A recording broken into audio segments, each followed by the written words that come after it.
જેમના હાથે માળા શોભે એમના હાથે આજે લાકડી હોઈ જાય રહી છે અને જેમને ધર્મની ગાદી પર બેસીને સંસ્કાર આપવાના હોય એ ભયાનક ગાળો ભાંડી રહ્યા છે અને તકેદારી એની નથી રાખવાની, જેમ મેં પહેલા કીધું ને એમ ટાર્ગેટ નથી, આપણે ટાર્ગેટ એને બનાવવાના છે અને ફરિયાદ મારા પાસે આવી જોઈએ કે તમે ટીચીને આવ્યા છો અને ટીચજો. જેમને ભગવા વસ્તુઓની મર્યાદા રાખવાની હોય એ હોટલોમાં રંગ રેલિયા મનાવી રહ્યા છે.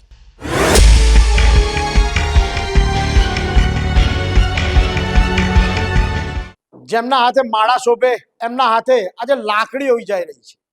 જેમને ભગવા વસ્તુઓની મર્યાદા રાખવાની હોય એ હોટલોમાં રંગ રેલિયા મનાવી રહ્યા છે અને જેમને ધર્મની ગાદી પર બેસીને સંસ્કાર આપવાના હોય એ ભયાનક ગાળો ભાંડી રહ્યા છે. શું સ્વામિનારાયણ સંપ્રદાયના કેટલાક કહેવાતા સંતોને ધર્મને ધતિંગ બનાવી દીધો છે? છેલ્લા થોડા દિવસોમાં સામે આવેલી 3 ઘટનાઓએ આખા ગુજરાતને હચમચાવી દીધું છે. આજે અમે કાઢીશું આ સંતોના અસલી ચહેરા પરથી મહોરું. જુઓ અમારો આ ખાસ રિપોર્ટ, સંત કે શૈતાન. નમસ્કાર, હું રીતેશ શાહ, લલકાર ન્યૂઝ સાથે.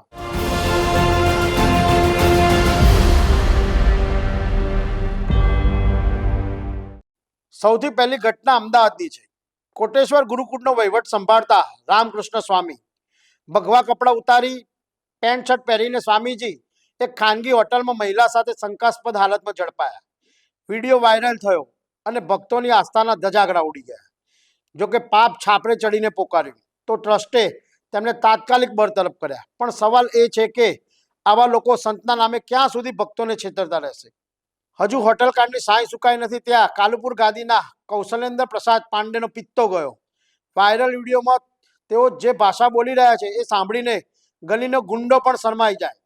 દેવપક્ષ અને વિરોધીઓ માટે ગંદી ગાળો અને ધમકીઓ. આ લડાઈ ધર્મની નથી, આ લડાઈ છે અબજોની સંપત્તિની અને ગાદીના વર્ચસ્વની. 100 કરોડના વ્યવહારના આક્ષેપો અને પોલીસ ફરિયાદો. શું આ જ છે આચાર્ય પદની ગરિમા?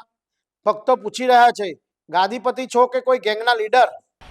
અને જો આગળ હાલશે તો હું આ પાછી ફોજ પાછી ઊભી કરવાનો જ છું કે હરખા કરશે જ. પણ હકીકતમાં કહું છું, આપણે શેના માટે પાંગડા થઈએ છે ખબર જ નથી પડતી. અને ફરિયાદી તો થવું જ નહીં, કોઈ દિવસ ફરિયાદી નહીં થવું, તોહમતદાર થવું. તમે આજે સેલ્ફ ડિફેન્સમાં ગોળી ચલાવી દે તો એ છૂટી જાય છે માણસ. આ બહુ સ્પષ્ટ વસ્તુ કહું છું. અને તકેદારી એની નથી રાખવાની, જેમ મેં પહેલાં કીધું ને એમ ટાર્ગેટ નથી, આપણે ટાર્ગેટ એને બનાવવાના છે અને ફરિયાદ મારા પાસે આવી જોઈએ કે તમે ટીચીને આવ્યા છો અને ટીચજો. હું છૂટ આપું છું. આ યુવક મંડળ છે, યુવક મંડળને શું કરવાનું?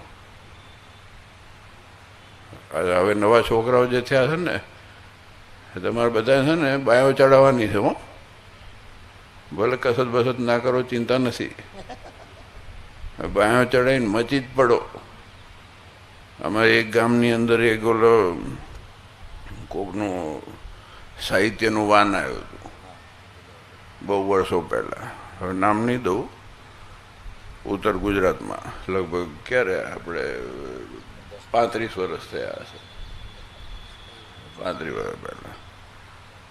એ વખત બધું ચાલ્યું હતું સાહિત્યનું ઓલું મારુતિ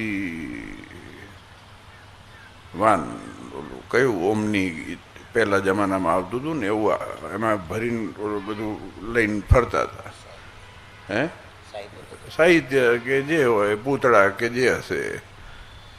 એટલે પછી આપણા ઉત્તર ગુજરાતના હરિભક્તો મને સમાચાર મળ્યા એટલે મેં 2 જણને બોલાય. મેં અહીંયા મેં ઓલાને જઈને ખાલી કહી દે કે તને 30 સેકન્ડ મળે છે, અહીંથી ઉઠાવીને તો હળગાઈ નાખીશું. અને ઓલા દિવાળીને ઘાસલેટ લઈને જ ગયા હતા અને ઓલો 10 થી 15 સેકન્ડમાં ભાગી ગયો. તમે તાકાત દેખાડો તો ના થાય તો કહેજો મને. એમાં શું થાય કે ઘણી વખતે ઓલા ધીરે ધીરે ટીચકા મારતા હોય બોર્ડર ઉપર, પછી બે જણ ઓલું બ્રહ્મોસ ફોડી નાખો ને પછી હરખું થઈ જાય, ઠામુકા ઢીલા થઈને પડી જાય. એટલે આપણે બ્રહ્મોસ નથી મારવી, પણ આ સમાચાર જવાના છે એ બ્રહ્મોસ જ થશે. અને આ ખોટું હોય તો કહેજો, પ્રત્યક્ષ દાખલો જોઈ લો, અહીંયા પાડોશમાં જ છે, પાડોશમાં જ છે, ઉખાડીને મૂકી દીધું. મેં કીધું જાઓ, નથી જોઈતું તમારું નાટક. અને એવા કેટલાય લાઈનમાં છે, જો હરખાની હાલત બધાય જશે. અને હદ તો ત્યારે થઈ ગઈ જ્યારે વિસાવદરના ભલ ગામમાં સંતો ગુંડા બની ગયા. ગૌશાળાના કબજા માટે એક નિર્દોષ વૃદ્ધ પર લાકડીઓથી હુમલો કરવામાં આવ્યો. આક્ષેપ છે કે 1.30 કરોડનો ખેલ છે. 1 કરોડ લઈ લીધા પછી પણ વધુ 30 લાખની ભૂખ સંતોષાઈ નથી, એટલે લોહી વહાવ્યું. જે ગાયોની રક્ષાની વાતો કરે છે એ જ ગૌશાળાના સેવકોને લાકડીઓથી ફટકારે છે. શું આ સંતોના સંસ્કાર છે કે પછી સત્તા અને પૈસાનો નશો? આ 3 ઘટનાઓ કોઈ સંયોગ નથી, પણ એક ગંભીર ચેતવણી છે. હરિભક્તોએ પોતાની મહેનતની કમાણી ધર્મના નામે ધરે છે, અને બદલામાં શું મળે? હોટેલ કાંડ, ગંદી ગાળો અને લોહિયાળ હુમલા. શું હવે સમય નથી આવ્યો કે આવા તત્વોને સંપ્રદાયમાંથી કાયમી દેશવટો આપવામાં આવે? શું ધર્મને ઓઠે ચાલતી આ ગુંડાગીરી સામે પોલીસ લાલાક કરશે? તમારું શું માનવું છે? આ કહેવાતા સંતોએ સ્વામિનારાયણ ભગવાનના નામ પર કલંક નથી લગાડ્યું? કોમેન્ટમાં જણાવો, અને આ વિડીયોને એટલો શેર કરો કે આ ઊંઘતા વહીવટદારો જાગી જાય.